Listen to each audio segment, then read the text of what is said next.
Kita berjumpa lagi di channel YouTube Jurnal Abadi. Jangan lupa like dan subscribe. Mari kita tonton video ini. Dua pelaku kekerasan terhadap anak kini meringkuk di tahanan Polresta Sidoarjo. Akibat perbuatan kedua tersangka yang tega menganiaya anak balita yang mengakibatkan kematian. Kapolresta Sidoarjo Kombes Pol Kusumo Wahyu Bintoro Rabu tanggal 31 Mei tahun 2023 dalam keterangan mengatakan, kedua tersangka yaitu saudara BS, laki-laki, 48 tahun, pekerjaan penjual bakso, alamat kelurahan Menanggal, Kecamatan Gayungan, Surabaya. Menyebabkan korban meninggal dunia. Jadi untuk kejadian dilaporkan pada tanggal 27 Mei 2023 di daerah Masangan Kulon, Sukodono, Sidoarjo. Korban saudari F, usia ini antara 2 sampai dengan 5 tahun. Korban meninggal dunia pada hari Minggu sekitar jam 20.30. Tersangka adalah saudara BS, laki-laki 48 tahun, dan saudari SI, perempuan 43 tahun. Keduanya ini sudah menikah siri. Kemudian kejadiannya ini bermula bahwasanya kedua pelaku ini mencari pekerjaan dengan memasang iklan di FB. Nah, kemudian 3 bulan kemudian, kira-kira bulan Agustus, ini ibu daripada korban ini komunikasi lewat FB dengan pelaku bahwasanya akan menitipkan anaknya ke pelaku. Kemudian mulai dari tanggal 31 Agustus ini korban dititipkan ke pelaku dengan perjanjian bahwa setiap bulan akan ditransfer 5 juta rupiah, di mana 1,5 juta ini adalah untuk biaya hidup daripada korban, dan 3,5 juta adalah ongkos untuk membiayai korban yang ataupun ongkos ataupun jasa daripada para pelaku tersebut. Dan ini berjalan rutin, berjalan lancar, tetapi setiap ini mungkin ada keterlambatan pembayaran dan lain sebagainya, sampai kemudian pada bulan Maret 2023 pembayaran ini dihentikan oleh ibu korban ataupun yang menitipkan korban kepada pelaku. Kemudian setelah itu pelaku kesal karena sudah mulai tidak bisa dihubungi dan lain sebagainya, sementara juga harus merawat daripada korban yang menurut pengakuan ya namanya anak kecil susah untuk diaturnya, sering buang air sembarangan, baik itu buang air kecil ataupun besar, dan juga kalau makan sering sambil tiduran. Ini juga setiap kali daripada korban tidak mentaati aturan ataupun ini kesal, para pelaku kesal, ini mulai dianiaya, mulai dengan menggunakan gayung, kemudian menggunakan sapu, kemudian juga menggunakan sikat dan lain sebagainya.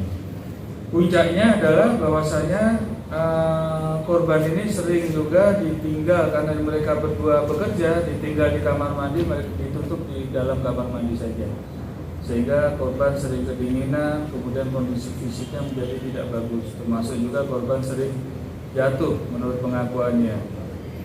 Kemudian pada tanggal 28 ini saat mereka pulang daripada bekerja, ini datang ke rumah, didapati korban sudah dalam keadaan tidak bergerak, kemudian melaporkan ke RT setempat, kemudian melaporkan ke polisi bahwasanya korban meninggal dunia. Ternyata setelah diselidiki, divisum, ternyata di korban itu hasil otopsi. Jadi di situ bahwasanya pada pemeriksaan luar ditemukan luka memar pada kepala sisi depan, sisi kiri, sisi belakang, dan sisi kanan. Kemudian juga wajah, bibir atas dan bawah, kedua kelopak mata, kedua telinga, lengan atas dan bawah. Jadi ini hampir semua sisi di kepalanya ini pernah dianiaya oleh pelaku, baik itu menggunakan alat-alat ini ataupun menggunakan tangan. Kemudian juga luka ataupun memar pada lengan atas, lengan bawah, tangan kanan kiri, perut, pinggang kanan dan kiri, bokong kanan dan kiri, tupai atas bawah kanan dan kiri, punggung kaki kanan dan kiri, serta jari-jari kaki kiri dan jari-jari kanan dan kiri. Jadi semua bagian tubuhnya ini hampir sebagian besar pernah dianiaya, apakah dicubit, apakah dipukul atau apa, sehingga bekas-bekas memar ini masih ada. Juga ada luka lama, penyembuhan pada leher sisi belakang, perut, lengan bawah kanan, punggung tangan kanan, lipat siku kanan. Kemudian penyebab kematian ini adalah adanya resapan darah pada kepala sisi depan.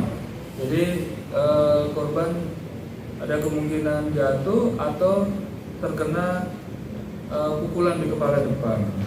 Kemudian puncak kepala, sisi belakang, sisi kanan kiri, dan bercak pendarahan pada paru kanan dan kiri. Berarti ada pukulan di dadanya, ada benda yang ini. Kemudian pendarahan pada dasar otak besar dan rongga jantung. Jadi sebab kematian akibat kekerasan tumpul, benda tumpul pada kepala, pendarahan selaput laba-laba otak hingga korban mati. Jadi setiap kali ada ini oleh kedua pelaku ini, korban dianiaya. Jadi pelakunya ini bukan hanya ibu, bukan hanya yang perempuannya saja, yang laki-lakinya juga menganiaya dua-duanya. Seperti itu. Pasal yang dipersangkakan adalah pasal 80 ayat 3 junto pasal 76C Undang-Undang Nomor 35 Tahun 2014 tentang perlindungan anak, di mana ancaman pidana 15 tahun penjara atau lebih. Untuk orang tua korban ataupun yang menitipkan korban ke ini, karena memang waktu dititipkan, waktu tidak ada identitas daripada korban, dan juga orang tuanya pun tidak memberikan identitasnya. Jadi kita menyebutnya, kita tidak bisa menyebut bahwa itu adalah orang tua atau apa, karena kita tidak tahu. Dan Pemirsa yang berbahagia, demikian sajian informasi dari channel YouTube Jurnal Abadi. Sekian dan terima kasih.